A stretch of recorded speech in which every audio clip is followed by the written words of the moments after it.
Hi friends, how are you అండి? Welcome back to my channel. Friends, ప్రతి competitive ఎగ్జామ్‌లో మనకి తరచుగా వస్తున్నటువంటి ఇంపార్టెంట్ అంశాల నుంచి నేను చాలా వరకు జీకే లాజికల్‌గా వీడియోస్ చేయడం జరిగింది. ఇందులో ఇప్పుడు మనం తెలుసుకోబోయే టాపిక్ ఏంటంటే, ప్రముఖ వ్యక్తులు అంటే ఇందిరాగాంధీ కావచ్చు, రాజీవ్ గాంధీ కావచ్చు, అంబేద్కర్ కావచ్చు, సంథింగ్ అంటే ఇంపార్టెంట్ ప్రముఖ వ్యక్తులు వారి యొక్క సమాధుల పేర్ల గురించి అడగడం జరుగుతుందండి ప్రతి కాంపిటేటివ్ ఎగ్జామ్‌లో. ఇది సచివాలయం కావచ్చు, కానిస్టేబుల్ కావచ్చు, లేదంటే టెట్ కావచ్చు, డీఎస్సీ కావచ్చు. ప్రతి కాంపిటేటివ్ ఎగ్జామ్ నుంచి ఉద్దేశించి తరచుగా రిపీటెడ్‌గా వస్తున్నటువంటి ఒక మార్కు, ఒక బిట్ వస్తుందండి. కాబట్టి ఈ ప్రముఖ వ్యక్తులు వారి యొక్క సమాధుల పేర్లు ఎవరి సమాధులు ఎవరికీ కన్‌ఫ్యూజ్ లేకుండా క్లియర్‌గా సింపుల్ లాజిక్‌తో ఈజీగా మన కంటి చూపుతోనే ఎలా పెట్టాలనేది ఇప్పుడు నేను చెప్తాను. ఫ్రెండ్స్, మనకి కాంపిటేటివ్ ఎగ్జామ్‌లో మనకి క్వెషన్ ఇవ్వడం జరుగుతుంది. అలాగే మనకి ఆన్సర్స్ ఏ మరియు బి మరియు సి మరియు డి ఇవ్వడం జరుగుతుంది. అయితే క్వెషన్ చూసిన వెంటనే అక్కడ అబ్దుల్ కలామా, లేదంటే ఇందిరా గాంధీయా, లేదా రాహుల్ గాంధీయా, రాజీవ్ గాంధీయా, ఇలా వారి యొక్క వ్యక్తి అలాగే సమాధుల పేర్లు 4 ఇవ్వడం జరుగుతుంది. అయితే ఎవరి సమాధి ఏంటి ఎలా మ్యాచ్ చేయాలంటే మనకి క్వెషన్ అక్కడ ఉంది, అలాగే ఆన్సర్స్ కూడా ఆ 4 ఆబ్జెక్టివ్ మనకి ఇవ్వడం జరుగుతుంది. కాబట్టి దాంట్లో ఉన్నటువంటి లాజిక్ ఒకటి తీసుకొని ఇందులో ఉన్నటువంటి ఒక మ్యాజిక్ 2 మ్యాచ్ చేయగలిగితే ఎవరి సమాధి వాళ్ళకి పెర్ఫెక్ట్గా అలాగా కంటి చూపుతో బట్టి పట్టకుండా కన్ఫ్యూజన్ లేకుండా క్లియర్‌గా, క్లారిటీగా ఆ ఒక్క 1 మార్క్ మనం ఈజీగా గెయిన్ చేయొచ్చు. ఆ లాజిక్ నేను చెప్పే ముందు కరెక్ట్‌గా కాన్సంట్రేషన్ చేసి ఒక్క ఫ్యూ మినిట్స్, ఒక 20 మినిట్స్ విన్నట్లయితే మనకి మోస్ట్ ఇంపార్టెంట్ వ్యక్తులన్నీ తీయడం జరిగింది. ఇంపార్టెంట్ మినిమమ్ ఒక 10 to 12, 15 వరకు ఉన్నాయండి. అయితే వేరే ఇంకా ఎక్స్ట్రా ఉండాలి. ఎక్స్ట్రా ఉన్నప్పటికీ కూడా ఇంపార్టెంట్ టాపిక్స్ మాత్రమే నేను తీసి ఇందులో పెట్టడం జరిగింది. లేదు మిగిలిన వాళ్ళు కావాలంటే కొంచెం డెప్త్‌గా, అంటే మనం ఒక కానిస్టేబుల్ కానీ, సచివాలయం కానీ అలాగా డెప్త్‌నెస్ పెరిగే కొద్దీ అందులో ఉన్నటువంటి ప్రముఖుల పేర్లు కూడా పెరుగుతూ ఉంటాయి. దాన్ని బట్టి ఇది మ్యాక్సిమము కానిస్టేబుల్ కానివ్వండి, సచివాలయం కానివ్వండి, పంచాయతీ సెక్రటరీ కానివ్వండి, గ్రూప్ డి కానివ్వండి, అలాగా అంటే గ్రూప్ 3 టైప్ వరకు మనకి ఈ 12 బిట్స్ వరకు మనకు సరిపోతాయి. ఇంకా ఎక్స్టెండ్ కావాలనుకుంటే మీరు కామెంట్ రూపంలో తెలియజేస్తే డెఫినెట్‌గా మిగిలిన వాళ్ళని కూడా నేను చేస్తాను. సో ఇంక ఎక్కువ టైం వేస్ట్ చేయకుండా డైరెక్ట్‌గా మన క్లాస్‌కి వెళ్దాం. లెఫ్ట్ సైడ్ ప్రముఖ వ్యక్తులండి, రైట్ సైడ్ వారి యొక్క సమాధుల పేర్లండి. కాబట్టి ప్రముఖ వ్యక్తులకు అందరికి కూడా సమాధుల పేర్లు అనేది ఉంటాయి. కాబట్టి ఆ సమాధుల పేర్లు ఎవరి సమాధి ఏంటనేది కరెక్ట్‌గా, క్లారిటీగా పెన్ కానీ పేపర్ కానీ యూజ్ చేయకుండా, కంఠస్థ పెట్టకుండా డైరెక్ట్‌గా కంటి చూపుతో మనకు ఆ లాజిక్ ఏదైతే మైండ్‌లోకి తడుతుందో ఆ లాజిక్ బట్టి ఈజీగా క్వెషన్ ఆన్సర్ అక్కడే ఉంటుంది. కాబట్టి 2 మ్యాచ్ చేయగలిగితే కన్ఫ్యూజ్ లేకుండా ఎవరి సమాధానం ఆల్రెడీ పెర్ఫెక్ట్‌గా మనం ఆన్సర్ పెట్టచ్చు. ఓకే ఫ్రెండ్స్, ఫస్ట్ వన్ చూడండి. ఇందిరా గాంధీ యొక్క సమాధి పేరు ఏంటంటే శక్తి స్థల్. ఇది ఈజీగా గుర్తుపెట్టుకోవచ్చు. ఎందుకంటే ఇలా చూసినంటే మనకి మోస్ట్ పవర్ఫుల్ ప్రధానమంత్రి ఎవరంటే అంటే అది లేడీస్లో మనకి ఇందిరా గాంధీ మనకు చాలా వరకు తెలుసు. ఎందుకంటే ఇందిరా గాంధీ గురించి కంప్లీట్‌గా మనకు తెలుసు. కాబట్టి అది పాకిస్తాన్‌తో యుద్ధం దగ్గర నుంచి కానీ, రష్యాతో స్నేహపూర్వకంగా కలుపుకోవడం కానీ, మంచి పవర్ఫుల్ ప్రైమ్ మినిస్టర్ ఎవరంటే లేడీస్లో అది ఇందిరా గాంధీయే. కాబట్టి శక్తి, ఇందులో చూడండి శక్తి. శక్తి అంటే ఇప్పుడు కాళికా శక్తి కావండి, సంథింగ్ ఒక భవానీ శక్తి కానివ్వండి, సంథింగ్ పవర్ఫుల్ అంటే ఒక లేడీస్లో పవర్ఫుల్ శక్తి ఎవరైనా ఉంటే అది ఇందిరాగాంధీ. కాబట్టి ఇందిరాగాంధీకి చూసినట్టే మనకి ఆటోమేటిక్గా ఆబ్జెక్టివ్ కాబట్టి ఏ మరియు బి మరియు సి మరియు డిలో చూస్తే ఈ శక్తి చూసినట్టు ఆటోమేటిక్ ఇందిరాగాంధీ మన మైండ్లో ఈజీగా వస్తుంది. ఇది చాలా సింపుల్ కాబట్టి ఎక్కువ చెప్పను. నెక్స్ట్ వన్, మహాత్మా గాంధీ చూస్తే సమాధి పేరు ఏంటంటే రాజ్ ఘాట్. మనకి కన్ఫ్యూజ్ లేకుండా ఇప్పుడు రాజ్ ఘాట్ అనేది చూడండి, మహాప్రయాణ్ ఘాటు లేదంటే సంథింగ్ వేరే వేరే వ్యక్తులు కూడా ఘాట్లు అయి ఉన్నాయి. కాబట్టి ఇక్కడ మనం కన్ఫ్యూజ్ లేకుండా ఎవరిది కరెక్ట్ గా పెట్టాలంటే ఇందులో ఉన్నటువంటి లాజిక్ ఏంటని చూద్దాం. చూడండి, ఇక్కడ రాజ్ ఘాట్ లో రాజ్ అని చూడండి, అండర్లైన్ చేశాను. రాజ్ అంటే రాజులు ఒకటి గుర్తుపెట్టుకోండి, మనకి చరిత్ర తీసుకున్నట్లయితే రాజుల కాలంలో ప్రతి ఒక్క కరెన్సీ నోట్ల మీద, అంటే డబ్బు కానివ్వండి, ధనాలు కానివ్వండి, రూపాయలు కానివ్వండి, అది ఏదైనా సరే కరెన్సీ నోటు మీద ఆ యొక్క రాజులు చిత్రాలు ముద్రించబడి ఉంటాయి. అదొక్క మనకు మైండ్ లాజిక్ వస్తే ఆటోమేటిక్ ఈజీ పెడతాం. ఇప్పుడు మనకి కరెన్సీలో చూసినట్లయితే మనకి మహాత్మా గాంధీయే ఎక్కువగా కరెన్సీ నోట్ల మీద ముద్రించబడతాడు. కాబట్టి ఇక్కడ మనకి రాజ్ ఘాట్ లో రాజ్ చూసుకుంటే ఇక్కడ మహాత్మా గాంధీ యొక్క మనకి ఏంటి ఐడియా రావాలి, మనకి ఆప్షన్స్ లో ఉంటుంది. రాజ్ ఘాట్ వేరే సంథింగ్ ఘాట్లు, వీర్ భూమి, చైత్య భూమి సంథింగ్ ఏవో ఉంటాయి. ఇక్కడ మహాత్మా గాంధీ చూసినట్టే ఫస్ట్ మనకు వచ్చే థాట్ ఏంటి, ఇక్కడ ఇందులో ఆప్షన్స్ ఏంటి, రాజ్ ఘాట్ ఉంది. అంటే రాజుల చిత్రాలు కరెన్సీ మీద ముద్రించడం అది ఆనవాయితీగా వచ్చేది రాజుల కాలంలో. ఇప్పుడు మహాత్మా గాంధీయే మనకి ఎక్కువ కరెన్సీ నోట్ల మీద ఎక్కువగా మనకే కనిపించే వ్యక్తి, ప్రముఖ వ్యక్తి ఎవరంటే మహాత్మా గాంధీ. కాబట్టి ఈ రెండింటికి మనం మ్యాచ్ చేస్తే ఈజీగా మహాత్మా గాంధీ సమాధి పేరు ఈజీగా మనం కరెక్ట్ గా పర్ఫెక్ట్ గా పెట్టగలం. Okay friends, right. Next one, doctor Babu doctor Babu Rajendra Prasad. మనకి డాక్టర్ బాబు రాజేంద్ర ప్రసాద్ అనగానే మొట్టమొదటి ఆలోచన మనకి ఏమొస్తుందండి, మొట్టమొదటి రాష్ట్రపతి అని అందరికీ తెలుసు. ఓకే, అది తెలియని వాళ్ళు ఎవరు ఉండరు. మొట్టమొదటి ప్రైమ్ మినిస్టర్, మొట్టమొదటి రాష్ట్రపతి, ఇవన్నీ మనకు తెలుస్తుంది. కాబట్టి మినిమం మనకి డాక్టర్ బాబు రాజేంద్ర ప్రసాద్ అనగానే మనకి మొట్టమొదటి రాష్ట్రపతి. రాష్ట్రపతి అనగానే మనకి ఏం ఐడియా రావాలి అంటే, మన భారతదేశ రాజ్యాంగంలో మహా అత్యున్నతమైన అధికారాలు కలిగిన వ్యక్తి ఎవరంటే అది రాష్ట్రపతికి. మనకి రాజ్యాంగంలో అలా పొందపరచబడింది, అలా రాయడం జరిగింది. కాబట్టి మన భారతదేశ రాజ్యాంగంలో మనకి మహా అత్యున్నతమైనటువంటి అధికారాలు కలిగినటువంటి వ్యక్తి రాష్ట్రపతి మాత్రమే. కాబట్టి ఇక్కడ చూడండి, మహా అండర్లైన్ చూసండి. ఇక్కడ మహా చూసిన వెంటనే మనకు ఆటోమేటిక్ క్వశ్చన్ ఏముంది, బాబు డాక్టర్ బాబు రాజేంద్ర ప్రసాద్ యొక్క సమాధి పేరేంటి అని అడిగితే ఇక్కడ చూసినట్టే మహాప్రయాణ్ ఘాట్ లో మహా. ఇక్కడ రాజేంద్ర ప్రసాద్ అంటే మనకు తెలుసు రాష్ట్రపతి, మొట్టమొదటి రాష్ట్రపతి అని. మహా అత్యున్నతమైన అధికారాలు కలిగిన వ్యక్తి రాష్ట్రపతికి ఇవ్వడం జరిగింది మన రాజ్యాంగంలో. కాబట్టి ఈ రెండు మ్యాచ్ చేస్తే ఆటోమేటిక్ గా, అంటే ఒక వ్యక్తిని చూసిన వెంటనే ఆ ప్రముఖ వ్యక్తి పేరు కానీ లేదంటే ఆ సమాధి పేరు కానీ చూసినట్టే ఆటోమేటిక్ గా మనకు ఆ లాజిక్ అనేది మైండ్ లోకి తట్టింది అనుకోండి, ఆటోమేటిక్ గా ఆ లాజిక్, ఇందులో ఉన్నటువంటి లాజిక్, ఇందులో ఉన్నటువంటి మ్యాజిక్ రెండు మ్యాచ్ చేస్తే చదవకుండా ఈజీగా పర్ఫెక్ట్ పెట్టచ్చు కంటి చూపుతో. Okay, next one, Rajiv Gandhi.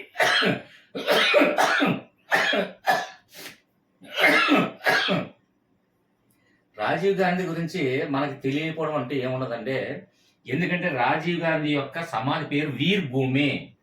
అయితే ఇది శ్రీలంక ప్రభుత్వంలో ఉన్నటువంటి ఎల్టీటీఈ, అంటే ఇక్కడ మనకు ఉగ్రవాదులు ఎలాగో అక్కడ ఎల్టీటీఈ ఉగ్రవాద సంస్థ ఎల్టీటీఈ ఉంది. అయితే ఈ శ్రీలంక ఎల్టీటీఈకి మధ్య మనస్పర్ధలో సంథింగ్ అక్కడ ఇష్యూస్ జరిగితే ఇందులో పాల్గొనొద్దని రాజీవ్ గాంధీకి కూడా చెప్పినా, అయినా సరే వీరుడిగా ఏదైనా మంచి చేయాలి అనే ఉద్దేశంతో శ్రీలంకకి ఎల్టీటీఈ మధ్యలో ఇన్వాల్వ్ అవ్వడం వల్ల ఆయన హత్య గావించబడ్డాడు. ఇది ఎల్టీటీఈ వాళ్ళు చేసినటువంటి హత్య. కాబట్టి ఇక్కడ ఒక వీరుడిలాగా, అందులో ప్రమాదం ఉందని తెలిసిన ఒక వీరుడిలాగా అందులో పక్క దేశంలో ఉన్నటువంటి శ్రీలంక ఎల్టీటీఈ ప్రభుత్వంలో ఇన్వాల్వ్ అవడం జరిగింది. తర్వాత అత్యంత క్రూరంగా వీర మరణం పొందాడండి. అంటే ఎగ్జాంపుల్, దహన కార్యక్రమాలు కూడా చేయడానికి వీలు లేకుండా బాడీ పీసులుగా వీర మరణం పొందాడండి. కాబట్టి వీర్ భూమి, రాజీవ్ గాంధీ మరణం గుర్తేసుకుంటే మనకి బాంబు బ్లాస్ట్ లో ఒక పూల దండలో బాంబు పెట్టి ఒక్క చిన్న పీసు కూడా దొరకకుండా అంత వీర మరణం పొందాడు. కాబట్టి రాజీవ్ గాంధీ వీర్ భూమి అనగానే మనకి ఇందులో ఉన్నటువంటి వీర్ ఇది రాజీవ్ గాంధీ. ఆటోమేటిక్ గా మనకు ఆ లాజిక్ ఒకటి గుర్తొస్తే, ఆ లాజిక్ ఒకటి తెలిస్తే, నేను కొంచెం ఎక్స్ప్లెనేషన్ ఎందుకు ఇచ్చానంటే, శ్రీలంక ప్రభుత్వానికి ఎల్టీటీఈ అబ్రివేషన్ మీకు అన్ని తెలుసు. మీ కామెంట్ రూపంలో నేను జస్ట్ చూస్తున్న వ్యూవర్స్ కూడా అడిగాను. ఎల్టీటీఈ అబ్రివేషన్ మీరు కామెంట్ రూపంలో చెప్పండి. మీకు ఒక సరదాగా ఫన్నీ కొంచెం అనుకోండి పోనీ. ఓకే ఫ్రెండ్స్, కామెంట్ రూపంలో తెలియచేయండి. ఎల్టీటీఈ అబ్రివేషన్ నాకు ఫుల్ ఫామ్ కామెంట్ రూపంలో తెలియచేయండి ఫ్రెండ్స్. వ్యూవర్స్, నా సబ్స్క్రైబర్స్, నా followers, please. Okay, next continue. కాబట్టి ఈ రాజీవ్ గాంధీ వీరభూమి గురించి మనకు ఆ లాజిక్ ఒకటి వస్తే, ఎవరిది సమాధి ఏదైనా సరే పెర్ఫెక్ట్ గా అలా లాజిక్ తో మనం పెట్టచ్చండి, కంటి చూపుతోనే. ఇవన్నీ నేను చదవలో రాయను, ఏం చేయను, జస్ట్ ఒక లాజిక్ ఒకటి మైండ్ లో సేవ్ చేసుకొని వదిలేస్తాను అంతే. అంతకుమించి పెన్ కానీ పేపర్ కానీ నేను యూజ్ చేయను, మీరు కూడా యూజ్ చేయకండి. జస్ట్ ఒక logic.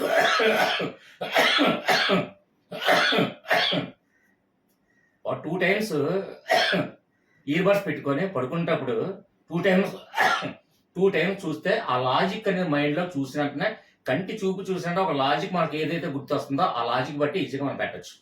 Okay friends, next one continue. Doctor B R Ambedkar గారు, ఈయన గురించి మనం చెప్పనవసరం లేదు, తెలియని వ్యక్తి ఉండడు. మనకి ఈ రోజు బ్రిటిష్ ప్రభుత్వం నుంచి మనకి సంపూర్ణమైనటువంటి ఒక రాజ్యాంగాన్ని క్రియేట్ చేసి, మనకంటూ మన జీవన విధానానికి ఏ విధంగా ఉండాలని, స్వతంత్రంగా జీవించే విధంగా మనకంటూ ఒక రాజ్యాంగం తయారు చేసి ఒక మంచి కాంతిని వెలుగునిచ్చాడు. ఆయనే డాక్టర్ బిఆర్ అంబేద్కర్. ఈ విషయం నేను 10 సార్లు చెప్పనవసరం లేదు, అందరికీ తెలిసిన విషయమే. ఇక చైత్రభూమి, ఆయన పేరు, సమాధి పేరు చైత్రభూమి. ఫ్రెండ్స్, ఇక్కడ చైత్ర అంటే ఏంటంటే చూడండి, ఇక్కడ బ్రాకెట్ పెట్టాను. చైత్ర అంటే మీనింగ్ ఏంటంటే కొత్తగా ప్రకాశించినటువంటి కాంతి అని అర్థం. చైత్ర అంటే మీనింగ్ ఒకసారి కావాలంటే మీరు తెలిసిన వాళ్ళు నో ప్రాబ్లం, తెలియని వాళ్ళకి కూడా నేను అందుకే ఎక్స్ప్లెయిన్ చేస్తాను. ఇక్కడ డాక్టర్ బిఆర్ అంబేద్కర్ గారి సమాధి పేరు ఏంటంటే చైత్రభూమి. మనకు కన్ఫ్యూజ్ లేకుండా ఇక్కడ చైత్ర అంటే ఏంటంటే, చైత్ర అంటే కొత్తగా ప్రకాశించినటువంటి కాంతి అని అర్థం. మనకి బ్రిటిష్ రాజ్యాంగం నుంచి విముక్తి పొంది మన జీవన విధానానికి అనుగుణంగా ఉండే విధంగా మనకి కొత్తగా ప్రకాశించినటువంటి కాంతి లాగా, మనకు ప్రకాశించినటువంటి కాంతి అంటే అక్కడ మీనింగ్ ఏమైనా వస్తుంది, కొత్తగా ప్రకాశించినటువంటి మన కొత్త జీవన విధానానికి కొత్త రాజ్యాంగాన్ని సృష్టించిన వ్యక్తి డాక్టర్ బిఆర్ అంబేద్కర్. ఈ ఒక్క లాజిక్ ఉంటే చాలు. ఇక్కడ వీరభూమి చైత్రభూమి రెండింటికి డిఫరెంట్ చేసి మన ఈజీగా ఎవరు ఏ ఘాట్లు ఏదైనా, ఏ భూమి అయినా ఏదైనా, ఏ సమాధుల పేరైనా కరెక్ట్ గా పెట్టగలం. ఓకే ఫ్రెండ్స్, అర్థమైందని భావిస్తున్నాను. ఇక్కడ చైత్ర అని మీనింగ్ తెలియని వాళ్ళకి నేను కొంచెం ఎక్స్ప్లెయిన్ చేస్తాను. అదే చైత్ర అని మీనింగ్ తెలిసిన వాళ్ళకి అయితే అది క్లియర్ గా అర్థమవుతుంది. కొత్తగా ప్రకాశించినటువంటి కాంతినే చైత్ర అంటాం, దాని అర్థం.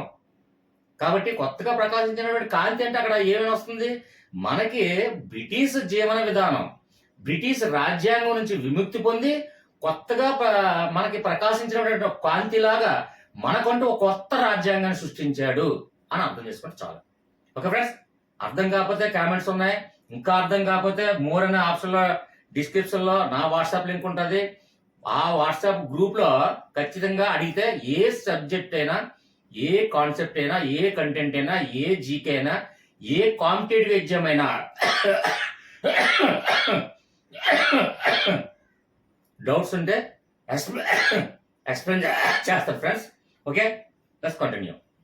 Okay friends, next one continue. Jawaharlal Nehru, ఈయన యొక్క సమాధి పేరు ఏంటంటే శాంతివనం. ఇది మనకి ఈజీగా గుర్తుంటుందండి, ఎందుకంటే జవహర్లాల్ నెహ్రూ ఎప్పుడు కూడా పావురాలను ఎగరేస్తుండడం మనం చాలాసార్లు చూసాము. ఆయన చాలా శాంతియుతంగా, పావురాలకి దేనికంటే సంకేతం అంటే శాంతి, అంటే వైట్ కలర్లో ఎప్పుడు కూడా శాంతి చూపిస్తారు. కాబట్టి జవహర్లాల్ నెహ్రూ కూడా ఎప్పుడు కూడా వైట్ డ్రెస్సే వేసుకుంటారు. నెక్స్ట్ ఏంటంటే పావురాలు ఎగరేయడం మనం చూసాం. పావురాలకి మనకి దేని సంకేతం, శాంతికి సంకేతం. కాబట్టి ఇక్కడ ఈయన సమాధి పేరు శాంతివనం అనే మ్యాచ్ చేస్తే సరిపోతుంది. ఓకే ఫ్రెండ్స్, అండర్లైన్ చేసాను చూడండి. అలాగే మీరు కూడా ఒక పేపర్ మీద అండర్లైన్ చేసుకుంటే చేసుకోండి, లేదంటే 2 సార్లు ఇయర్ ఫోన్ పెట్టుకుని వింటా మీ ఈజీగా లాజిక్ గుర్తొస్తుంది. నెక్స్ట్ వన్ చూడండి, కేఆర్ నారాయణ్. ఈయన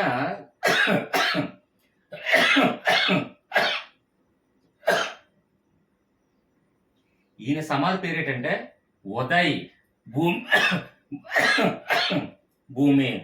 అయితే ఇక్కడ కేఆర్ నారాయణలో చూడండి, నారాయణ అంటే ఎవరండి? నారాయణుడు అంటే ఎవరు? శ్రీకృష్ణుడు. శ్రీకృష్ణుడు అనగానే మనకు ఉదయాన్నే మనం ఏమింటామండి? ఎప్పుడు కూడా ఆ భగవద్గీతలో వచ్చినటువంటి శ్లోకాల్లో మొట్టమొదటిగా ఉదయాన్నే మనం వింటే మనసు ప్రశాంతతని, చాలా ఆహ్లాదకరాన్ని మనకి మైండ్లో ఇదవుతుంది. కాబట్టి ఉదయాలు వేసినట్టే ప్రతి ఒక్కరు కూడా దేవుడి పాటలు వేసుకుంటాం. అది కూడా ముఖ్యంగా భగవద్గీతలో ఉన్నటువంటి శ్లోకాలు వింటాం కాబట్టి ఉదయాన్నే. ఇక్కడ నారాయణుడు అంటే ఎవరండి? శ్రీకృష్ణుడు. శ్రీకృష్ణుడు అంటే భగవద్గీత ఆటోమేటిక్ గుర్తొస్తుంది. శ్రీకృష్ణుడు బోధించినటువంటి భగవద్గీతలో శ్లోకాలన్నీ కూడా మనం ఉదయాన్నే వింటాం. కాబట్టి ఉదయ్ భూమి, ఉదయ్ భూమిలో ఉదయ్ అంటే ఉదయాన్నే మనం నారాయణ శ్లోకాలు వింటాము. ఒక జస్ట్ లాజిక్ వస్తే ఎవరిదెవరే కన్ఫ్యూజ్ లేకుండా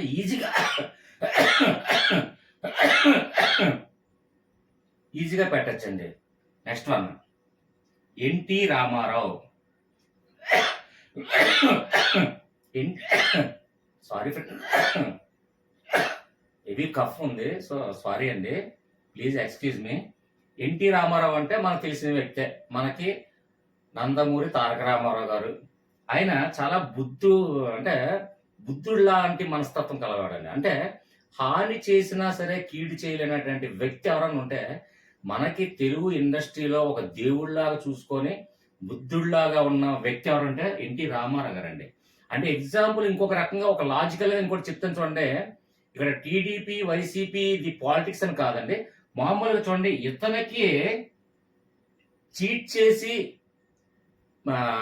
సీఎం పదవి వేరే ఒకరు తీసుకున్నారని ఒక నిందారోపణలో ఇప్పటికే మనం వింటూ ఉంటామండి. అది ఎంతవరకు నిజమో ఏంటి అనేది మనకు తెలియదు. కాకపోతే అంత చేసినప్పటికీ కూడా ఒక బుద్ధుడిలాగా ఎంతో శాంతంతో ఉండి ఏమీ కూడా కోపాన్ని చూపించిన వ్యక్తి ఎన్టీ రామారావు గారు. దాన్ని మాత్రం మెచ్చుకోవచ్చు. అలాగే నిజంగా సినీ ఇండస్ట్రీలో చూసుకున్నట్లయితే ఒక బుద్ధుడిలాగా ప్రతి ఒక్కరికి కూడా సినీ ఇండస్ట్రీలో అందరికీ కూడా బుద్ధి మాటలు చెప్తూ సినీ ఇండస్ట్రీని చాలా చక్కగా నెంబర్ 1 పొజిషన్ లో చూసుకునే వ్యక్తి కూడా ఎన్టీ రామారావు అండి. కాబట్టి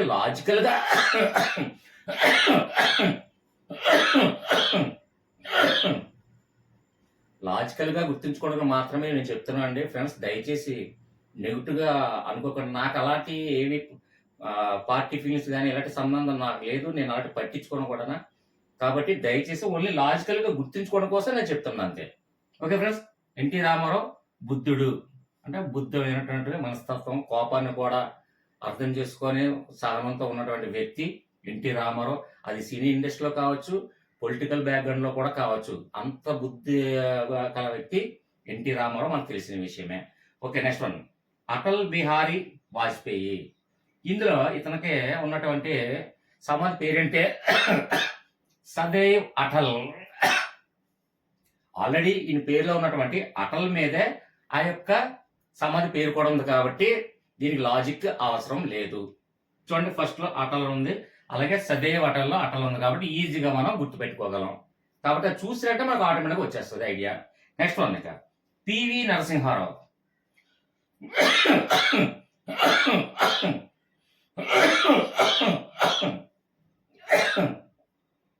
ఫ్రెండ్స్, పివి నరసింహారావు మనకి మాజీ ప్రైమ్ మినిస్టర్ అండి, అత్యంత కాంగ్రెస్ లో సీనియర్ నాయకుడు. అలాగే తెలుగు నుండి వెళ్ళినటువంటి మొట్టమొదటి వ్యక్తి, ఇప్పటివరకు ఒకే వ్యక్తి తెలుగు నుండి కూడా ప్రైమ్ మినిస్టర్ చేసినటువంటి వ్యక్తి మన పివి నరసింహారావు గారు. అత్యంత జ్ఞాని అండి. ఈయన ఎందుకు జ్ఞానం అంటారు తెలుసా అంటే, ఇప్పటి వరకు ఏ పొలిటీషియన్ కి లేని జ్ఞానం ఇతనిలో ఉంది. అంటే అన్ని లాంగ్వేజెస్ లో మాట్లాడగలరు ఈయన. మినిమమ్ నాకు తెలిసి 18 లాంగ్వేజెస్ అండి మొత్తం. ఇందులో తెలుగు, హిందీ, మరాఠీ, తమిళం, కన్నడం, నెక్స్ట్ స్పెయిన్ లాంగ్వేజ్, ఇలాంటి మొత్తం ఇంగ్లీష్ కానీ, స్పెయిన్ లాంగ్వేజ్ కానీ, ఇతర కంట్రీస్ లాంగ్వేజ్ కానీ, అలాగా ఒక 18 భాషల్లో మాట్లాడగలిగే వ్యక్తి అండి పివి నరసింహారావు. అంత జ్ఞాని. కాబట్టి ఇది తెలియకపోతే నేను చెప్తాను. నాకు తెలిసి నెంబర్ మర్చిపోయినా 18 to 20 అనుకోండి. అంటే 18 లాంగ్వేజెస్ లో మాట్లాడగలరు ఆయన కంప్లీట్ గా. అందుకు జ్ఞాని అంటాం. అలాగే పొలిటికల్గా జ్ఞాని. ఇవన్నీ కూడా విషయాల్లో తీసుకుంటే అత్యంత సీనియర్ నాయకుడు. కాబట్టి మన మాజీ పివి నరసింహారావు గురించి జ్ఞాన్ అనే ఒక చూసుకున్నట్టయితే మనకి ఆ లాజిక్ ఇతను మ్యాజిక్ రెండు మ్యాచ్ చేయగలిగితే ఈజీగా మనం కరెక్ట్గా పెట్టగలం. ఓకే ఫ్రెండ్స్,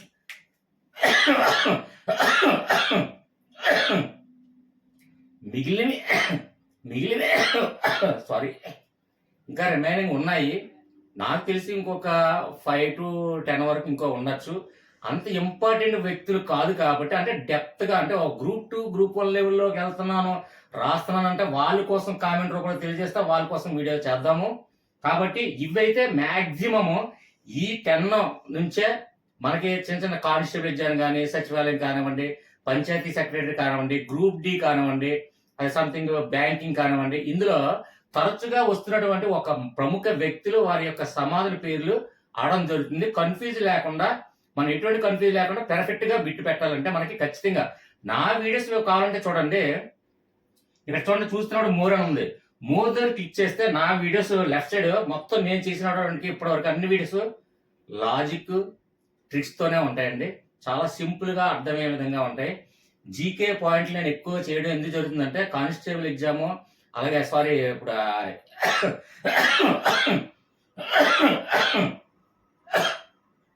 సచివాలయం నోటిఫికేషన్ కూడా దగ్గరలో ఉంది. సచివాలయం ప్లస్ డిఎస్సి నోటిఫికేషన్ దగ్గరలో ఉంది. అందుకే జీకే టాపిక్స్ ఇంపార్టెంట్. ఒక్కొక్క టాపిక్ అన్ని కూడా లాజికల్ గా చదవకుండా, గుర్తుపెట్టుకోకుండా, డైరెక్ట్ కంటి చూపుతో ఎగ్జామ్ వల్ల అలా పెట్టాలనే ఉద్దేశంతో ఒక్కొక్క టాపిక్లు అన్ని చేస్తూ వస్తున్నాను. కావాలంటే ఇందులో జీకే ఉన్నాయి, కావాలంటే మొత్తం ఆ వీడియోస్ మొత్తం చూడండి. లేదు మీకు ఏ సబ్జెక్ట్ కావాలన్నా, ఇప్పుడు Telugu, English, maths, physics, chemistry, science, social something ఏదైనా మీకు కావాలనుకుంటే ఫస్ట్ ఆఫ్ ఆల్ నా ఛానల్ నేమ్ చూడండి, అవిశా సోనిసా అని ఉంటుంది. ఆల్ ఇన్ వన్ క్యాప్షన్ ఉంది కదండి, అవిశా సోనిసా అని కొట్టి స్పేస్ ఇచ్చి సబ్జెక్ట్ నేమ్ టైప్ చేసి, తెలుగు అయితే తెలుగు, మ్యాథ్స్ అయితే మ్యాథ్స్, ఇంగ్లీష్ అయితే ఇంగ్లీష్, లేదంటే జీకే అయితే జీకే టైప్ చేసి స్పేస్ ఇచ్చి ప్లేలిస్ట్ అని టైప్ చేసి సెర్చ్ చేస్తే ఆ లిస్ట్ ప్లేలిస్ట్ మొత్తం మీకు వస్తుంది. అందులో లేని వీడియో ఏదైనా ఉంటే ఆశిస్తే కామెంట్ రూపంలో తెలియచేయండి ఫ్రెండ్స్. ఇంకొక విషయం ఏంటంటే, ఎస్పెషల్లీ మన గ్రూప్ లో, అంటే ఐ మీన్ ఏంటంటే నా గ్రూప్ డిస్క్రిప్షన్ లో వాట్సాప్ లింక్ ఇచ్చాను. ఆ గ్రూప్ లో సభ్యులకు నేను ముఖ్యంగా చెప్పేది ఏంటంటే, దయచేసి రెస్పాండ్ అయితే నెక్స్ట్ ఏ వీడియో చేయాలో పోలింగ్ పెడదామో, లేదంటే నెక్స్ట్ ఏ వీడియో చేయాలి అని అడిగినా కొంతమంది రెస్పాండ్ అవ్వట్లేదు. రెస్పాన్సిబిలిటీ నెంబర్స్ మాత్రమే నా గ్రూప్ లో ఉండండి.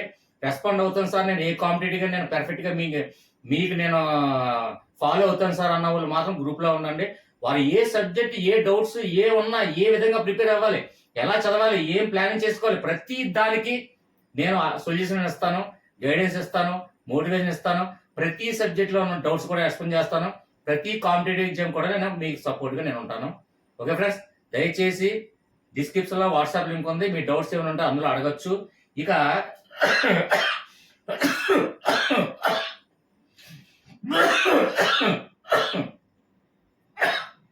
చూడండి, ఇక్కడ సబ్స్క్రైబ్ ఉంది, అక్కడే లైక్ బటన్ ఉంది, పక్కన జాయిన్ బటన్ ఉంది.